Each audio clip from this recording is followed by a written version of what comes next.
ओम गणेशाय नमः। वैशाख मास महात्म्य अध्याय 24। यज्ञ में महात्मा नारद जी का यह वचन सुनकर कि कलयुग में प्राय कोई रसेंद्रिय और शिश्नेंद्रिय को दृढ़ता पूर्वक संयम में नहीं रखता। मैं दुर्जनों की संगति से भयभीत हो अब तक दूसरे द्वीपों में घूमता रहा। इस तरह कलयुग में 3 चरण बीत गए। अंतिम चरण में भी 3.5 भाग व्यतीत हो चुके थे। मेरा जन्म व्यर्थ ही बीता, क्योंकि जिस कुल में मैंने जन्म लिया है उसमें माता पिता के ऋण को भी मैंने नहीं चुकाया। पृथ्वी के भारभूत उस शत्रु तुल्य पुत्र के उत्पन्न होने से क्या लाभ, जो पैदा होकर भगवान विष्णु और देवताओं पितरों की पूजा न करे। मैं आप लोगों की आज्ञा का पालन करूंगा। बताइए, पृथ्वी पर किस प्रकार मुझे कलयुग से और संसार से भी बाधा नहीं प्राप्त होगी। धर्म वर्ण की बातें सुनकर पितरों के मन में कुछ आश्वासन मिला। वे बोले, बेटा तुम गृहस्थ आश्रम स्वीकार करके संतान उत्पत्ति के द्वारा हमारा उद्धार करो। जो भगवान विष्णु की कथा में अनुरक्त होते हैं, निरंतर श्री हरि का स्मरण करते हैं और सदाचार के पालन में तत्पर रहते हैं, उन्हें कलयुग बाधा नहीं पहुंचाता।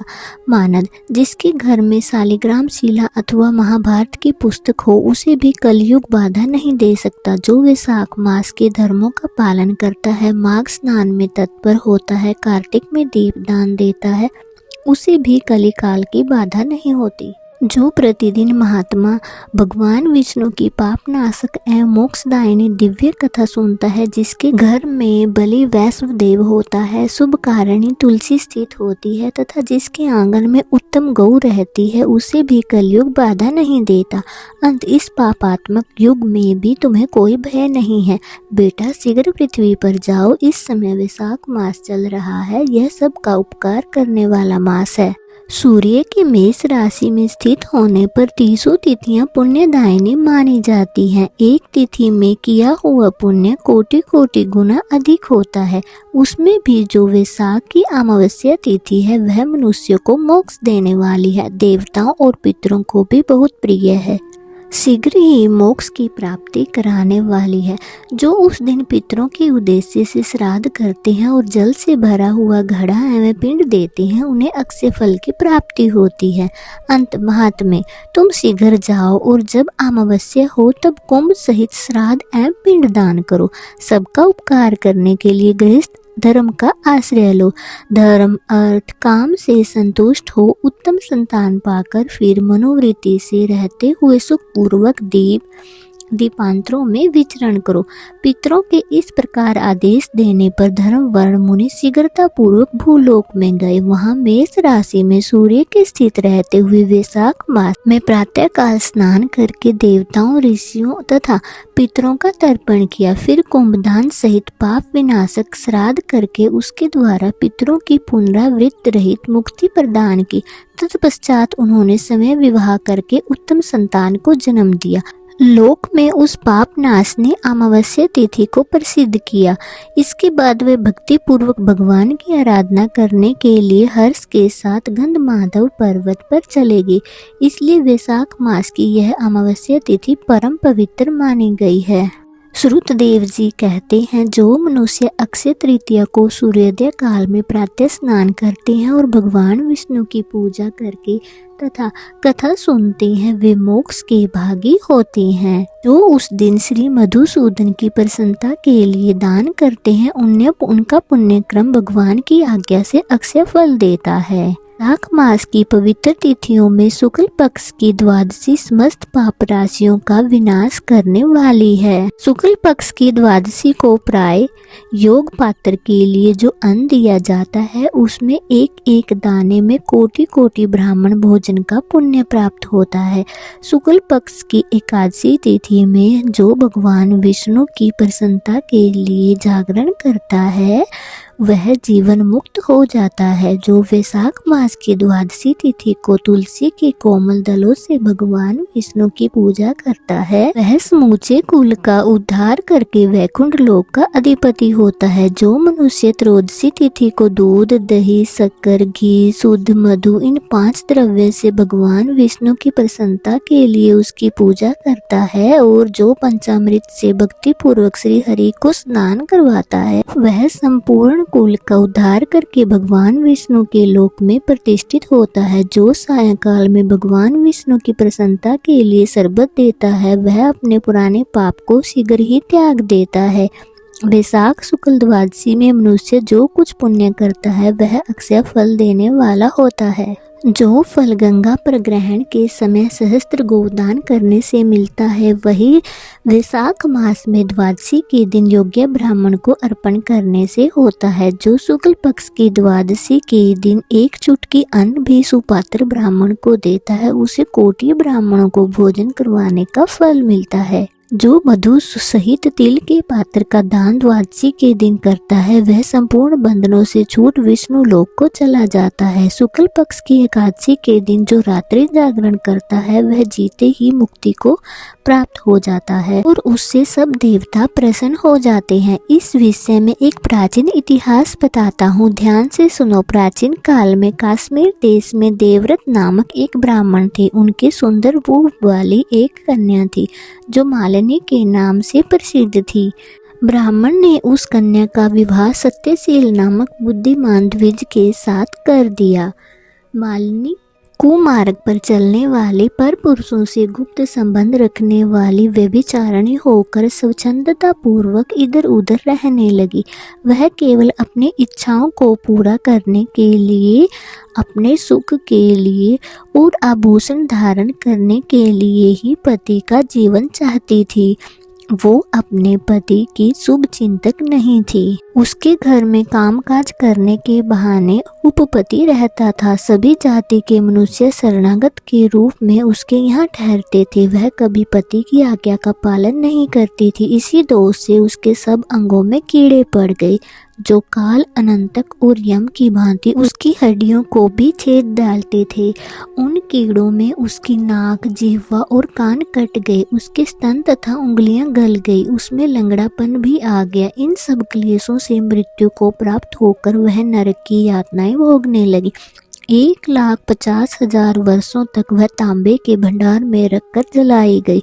100 बार उसे कुत्ते की योनि में जन्म लेना पड़ा। इसके बाद 100 वीर देश में पद्म बंधु नामक ब्राह्मण के घर में वह अनेक दुखों से घिरी हुई कुतिया हुई। उस समय पर भी उसके कान, नाक, पूंछ और पैर कटे हुए थे। उसके सिर में कीड़े पड़ गए थे और योनि में भी कीड़े भरे रहते थे।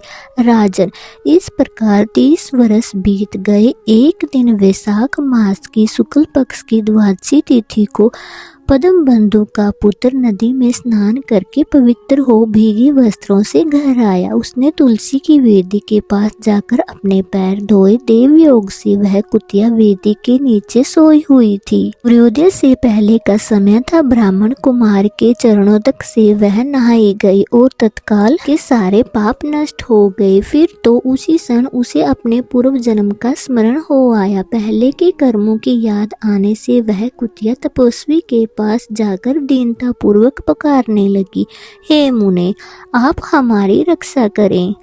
उसने पद्म बंधु मुनि के पुत्र को अपने पूर्व जन्म के बुरे आचरण का पूरा वृतांत सुनाया और कहा, ब्राह्मण, जो कोई भी दूसरी युवती पति के ऊपर वशीकरण का प्रयोग करती है वह दुराचारणी मेरे ही तरह तांबे के पात्र में पकाई जाती है।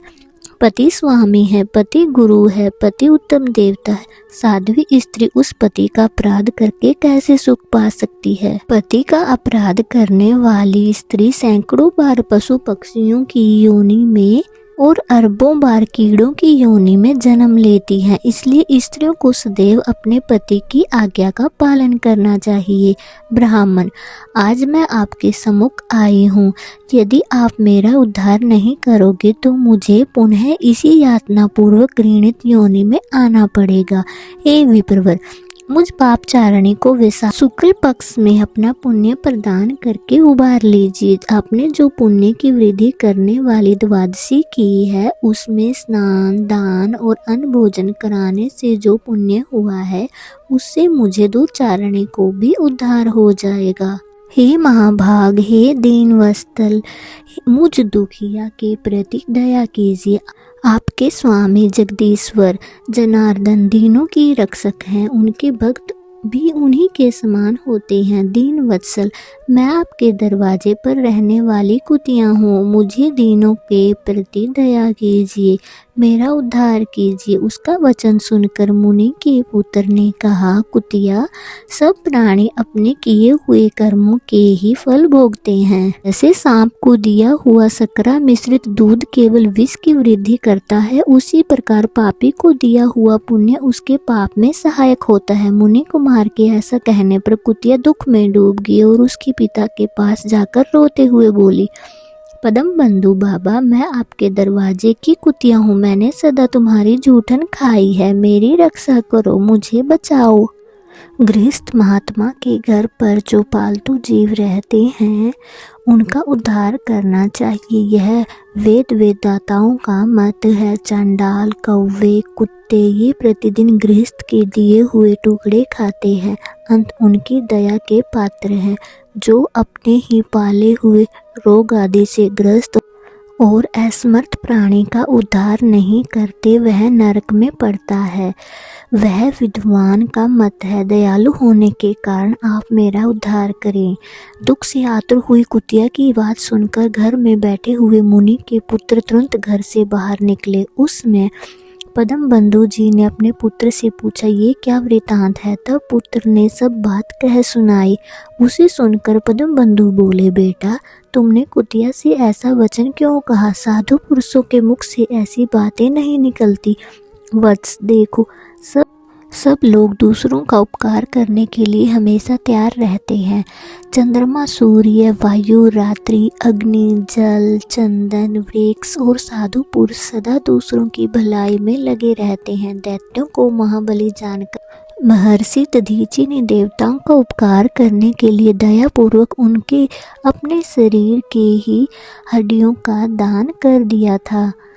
महाभाग, पूर्व काल में राजा सभी ने कबूतर के प्राण बचाने के लिए भूखे बाज को अपने शरीर का मांस दे दिया था।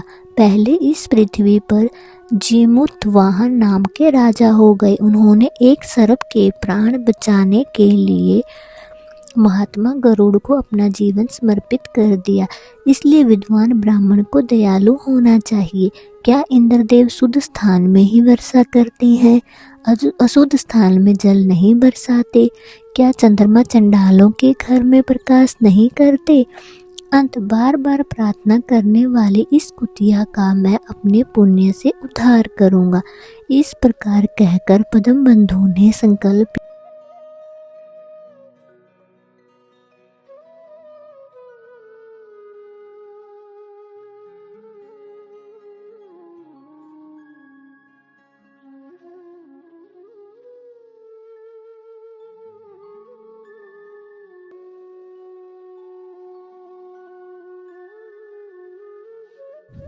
वहाँ महान सुखों का उपभोग करके इस पृथ्वी पर भगवान नर नारायण के अंश से उर्वशी नाम की श्रेष्ठ अंगों वाली देवताओं को प्रिय लगने वाली प्रिय अप्सरा हुई, जिसे योगी जन योग द्वारा प्राप्त करते हैं। ऐसे सुंदर रूप को उस कुतिया ने प्राप्त कर लिया।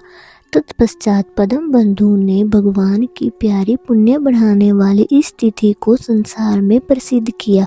करोड़ों सूर्य ग्रहण और चंद्र ग्रहण से भी अधिक पुण्य देने वाली, सब यज्ञों से अधिक ऐसी यह तिथि उस ब्राह्मण ने तीनों लोकों में सिद्ध कर दी। वैशाख मास महात्म्य अध्याय 24 संपूर्णम। हरे कृष्ण।